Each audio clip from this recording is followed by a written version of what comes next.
પ્રવીણભાઈ, તમારી સામે પોલીસ ફરિયાદ કરવામાં આવી છે. સૌથી પહેલા તો આ સમગ્ર મામલાને સમજવો છે. જી. દુઃખની વાત એ છે કે આ ગુજરાતમાં ખુલ્લેઆમ દરેક તાલુકાઓમાં દારૂ વેચાય છે. આ ગુજરાતની અંદર ભાજપના રાજમાં બીજેપીના ગુંડાઓ ખુલ્લેઆમ દાદાગીરી કરે છે, ત્યાં ફરિયાદો નથી થતી.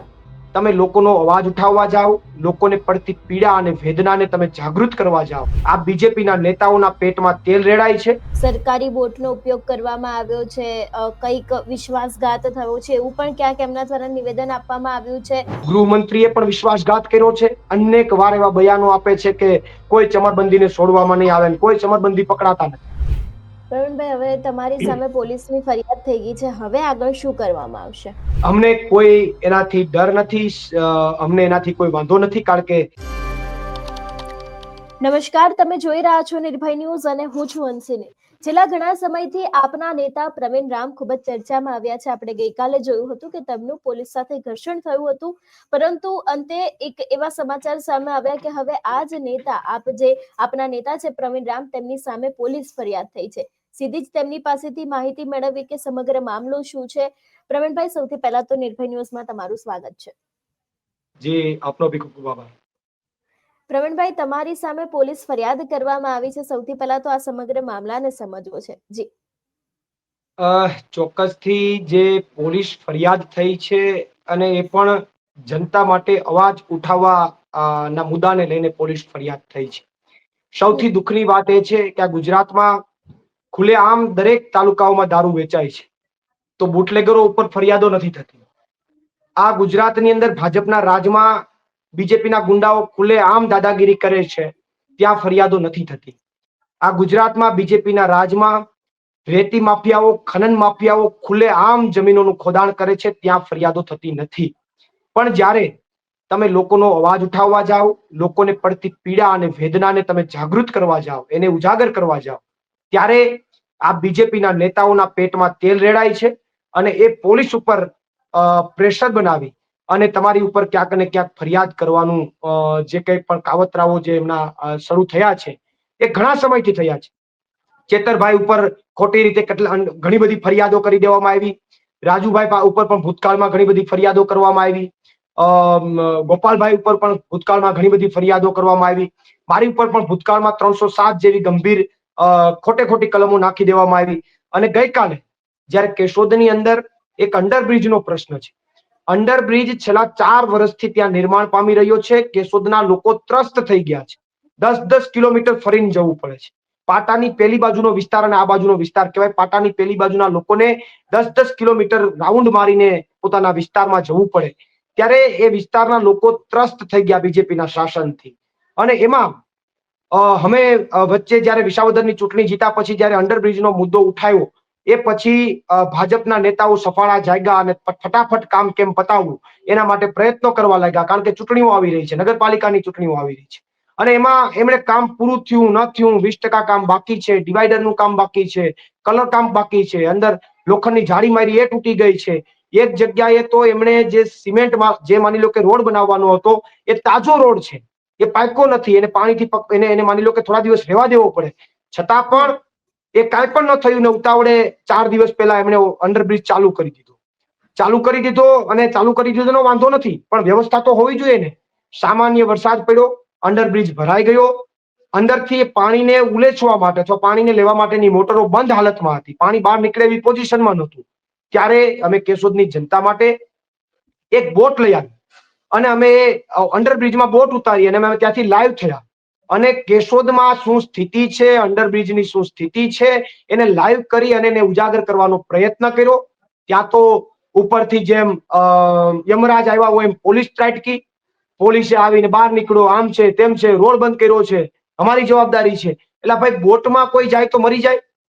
બોટમાં અત્યાર સુધી તો આ બધા જે કંઈ પણ માછીમારો બોટમાં જાય છે એને શું કામ જવા દો છો? બોટમાં કોઈ માણસ બેસે તો શું પાણીમાં મરી જાય? ત્યાં તમે 2 વ્હીલ લઈને જાઓ, તમે ત્યાં 4 વ્હીલ લઈને ગયા હોય પાણીમાં, તો વાત અલગ છે કે ભાઈ તમે પોલીસે ના પાડી છે ને તમે શું કામ ગયા. પાણીમાં બોટ લઈને તમે બોટમાં બેઠા હોય તો માણસ મરી જાય, આવો તો પેલા ગુજરાતમાં પહેલો કિસ્સો હશે મારા ખ્યાલથી. તો પોલીસે આવીને બહાર નીકળો ને તમે ખોટું કરો છો ને. ત્યારે મેં પણ ઘણા બધા પોલીસ સાથે પ્રશ્નો કર્યા, પણ અમને બળજબરીથી એ લોકો પોલીસ સ્ટેશન લઈ ગયા, અટક કરી ગયા. અટક કરીને અમને 2-3 કલાક રાખીને છોડી દીધા. અમને એવી વાત કરી કે તમારી ખાલી ડિટેન જ કરવામાં આવ્યા છે, પણ મોડી રાત્રે અમને સમાચાર મળ્યા કે અમારી ઉપર ફરિયાદ થઈ છે અને અમને જાણવા મળ્યું કે બીજેપીના નેતાઓએ પોલીસ ઉપર દબાણ બનાવ્યું કે આ પ્રવીણ રામને તમે ફરિયાદ વગર કેમ છોડી દીધો. આ પ્રવીણ રામ તો ઘેર માટે, લોકો માટે લડવા નીકળે છે, કેશોદની જનતા માટે લડવા નીકળે છે. અમે જે ભ્રષ્ટાચાર કરીએ એને ખુલ્લા પાડે છે, બધી જગ્યાએ જઈને લાઈવ કરે છે, અને આ પ્રવીણ રામને તમે ખાલી ડિટેન કરીને કેમ છોડી દીધો. પોલીસ ઉપર પ્રેશર બનાવ્યું અને અમારી ઉપર ખોટી રીતે એફઆઈઆર કરવામાં આવી છે. પણ ઠીક છે, અમે તો જનતા માટે લડીએ છીએ તો એફઆઈઆર ને આવકારીએ છીએ. હજુ આવી એફઆઈઆર તો શું, કદાચ અમને ફાંસીમાં ચડાવી દે તોય અમને વાંધો નથી, કારણ કે અમે જનતા માટે લડવા નીકળ્યા છે અને જનતાના મુદ્દાઓને લડતા રહેશું, ઉઠાવતા રહેશું. અમે ડરવાના નથી, અમે રોકાવાના નથી. પ્રવીણભાઈ, ખાસ કરીને જે પ્રમાણે પોલીસનું નિવેદન સામે આવ્યું છે અને પોલીસ દ્વારા એવું કહેવામાં આવ્યું છે કે જે ગામના સરપંચ છે એમના દ્વારા એવું કહેવામાં આવ્યું છે કે સરકારી બોટનો ઉપયોગ કરવામાં આવ્યો છે, કંઈક વિશ્વાસઘાત થયો છે, એવું પણ ક્યાંક એમના દ્વારા નિવેદન આપવામાં આવ્યું છે.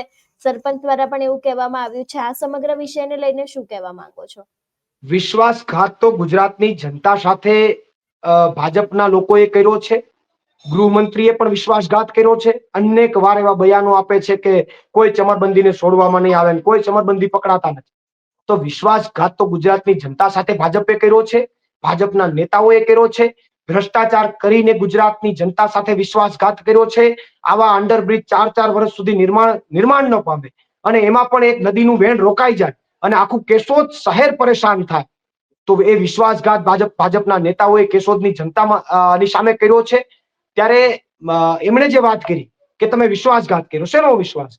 અમે બોટ લઈ આવ્યા, બોટ લઈ આવીને અમે એમાં કઈ દારૂની હેરાફેરી કરી છે? અમે બોટ લઈ આવીને કઈ એમાં અફીણની હેરાફેરી કરી છે?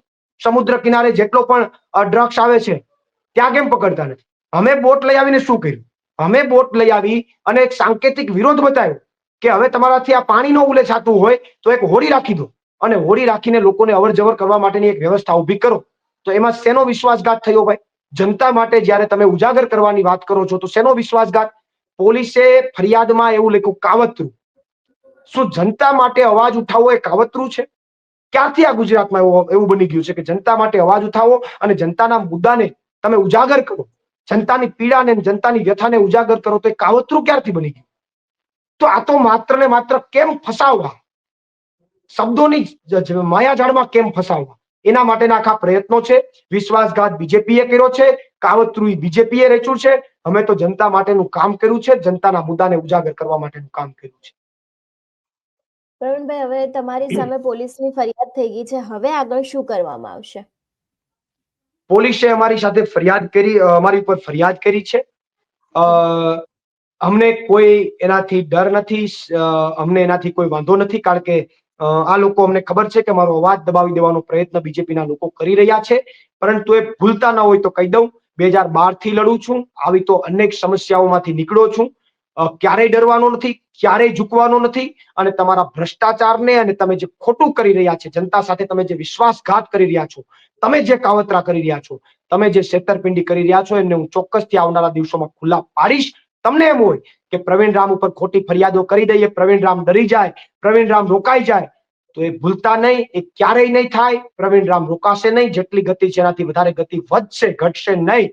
કારણ કે જેટલો ઘસશો ને એટલા અમે ચમકશું, એટલા જ અમે ચમકશું. એટલે એમાં કોઈ અમને વિશેષ નથી. જે કંઈ પણ પોલીસ કાર્યવાહી એમાં કરશે, અમે એ કાર્યવાહીની અંદર સંપૂર્ણ રીતે સમર્થન આપવા માટે તૈયાર છે. અને આવનારા દિવસોમાં પોલીસ પ્રશાસન પણ ધ્યાન રાખે અને ભાજપના નેતાઓ પણ ધ્યાનમાં રાખે કે આ જિલ્લાની અંદર જ્યાં જ્યાં ખોટું થાય છે, જ્યાં દારૂના અડ્ડાઓ ચાલે છે, જ્યાં ભ્રષ્ટાચાર ચાલે છે, જ્યાં હપ્તારાજ ચાલે છે, પોલીસ લે છે, મામલતદાર કચેરી લે છે, કલેક્ટર કચેરી લે છે, ભાજપના નેતાઓ લે છે, એ બધું આવનારા દિવસોમાં બે ધડક ખુલ્લું કરીશું અને કોઈ પણ જાતની શરમ રાખશું નહીં. તો અત્યારે હાલ કેશોદમાં કેટલા પ્રશ્ન છે પ્રવીણભાઈ, અને હવે આગામી દિવસમાં કયા પ્રશ્નને લઈને લડવામાં આવશે? કેશોદની અંદર હમણાં જ તાજેતરમાં મેં જે પદયાત્રા કરી, એ ઘેડનો સૌથી મહત્વનો અને સૌથી ગંભીર મુદ્દો છે.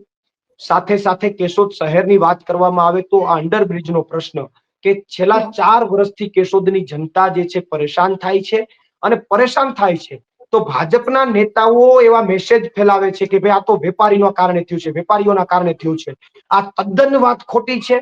4 વર્ષ પહેલા, ઘણા વર્ષો પહેલા અંડરબ્રિજની જગ્યાએ ઓવરબ્રિજ આવતો હતો અને ઓવરબ્રિજમાં અમુક વેપારીઓએ પોતાના ધંધાને નુકસાન થતું હતું, તો એમણે પોતાની વાત રજૂ કરવા માટે વિરોધ નોંધાયો હતો. તો અત્યારે ભાજપના અમુક લોકો એવો મેસેજ કરી રહ્યા છે કે ભાઈ આ તો અંડરબ્રિજ જે છે એ અમારે બનાવવો જ નતો, આ તો વેપારીઓએ વિરોધ કર્યો એટલે અમારે કરવો પડ્યો, અને એવું કરી અને પોતે પોતાના ખંભામાં પોતે છટકી જાય છે અને વેપારીઓને આના માટે ગુનેગાર ઠેરવવાનો ભાજપના લોકો પ્રયત્ન કરી રહ્યા છે. આ તદ્દન ખોટી વાત છે. હું કેશોદની તમામ જનતાને અને તમામ લોકોને તમારા મીડિયાના માધ્યમથી કહેવા માંગુ છું કે જે તે સમયે ઓવરબ્રિજ આવતો હતો ત્યારે કેશોદના વેપારીઓએ પોતાનો વિરોધ દર્શાવ્યો, પણ એમણે તો શું કામ દર્શાવ્યો? કારણ કે એના ધંધાને અસર થતી હતી એટલા માટે. પણ કેશોદના વેપારીઓને તમારું અંડરબ્રિજનું શું સ્ટ્રક્ચર છે, તમે એમાં મેસવાણમાંથી પાણી કાઢી શકશો કે નહીં કાઢી શકો, તમે મેસવાણની નદીનું પાણી રોકી દેશો, એ એને ક્યાં ખબર હતી? આગામી અસરો જે છે એ વેપારીઓને થોડી ખબર હોય.